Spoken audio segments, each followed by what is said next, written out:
your standard militia is a defensive unit to deter tyranny in government and foreign entities, invasion, stuff like that. The Hutaree group seemed to be more offensive. The Hutaree, I mean, they don't even consider themselves a militia.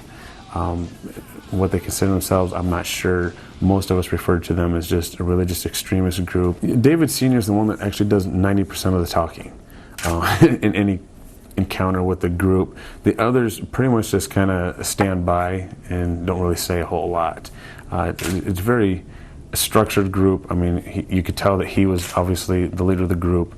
You know, he's the one that kind of ran everything, both as a militaristic standpoint, as the religious standpoint, and everything else. He was really the leader of the crew, and you could just tell that just by looking at the way they reacted to him. Right off the bat, he doesn't seem any different than anyone else you'd run into, you know, at a grocery store or shopping center. Is just when you get into the topic of government and politics, that's when you can just tell his demeanor changes about him.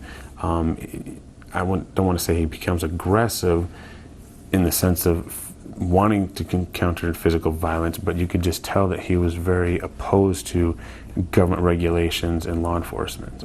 My encounter with the Stone family was originally in the beginning of 2006. It's when me and my brother were first getting interested in the militia movement and stuff, so we decided to contact the only group that was local to our county, which was the Hutaree unit.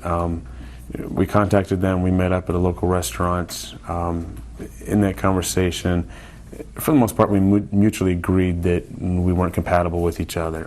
Their stipulation was that you had to be of their religion. Being that I am Muslim, that was not acceptable to them.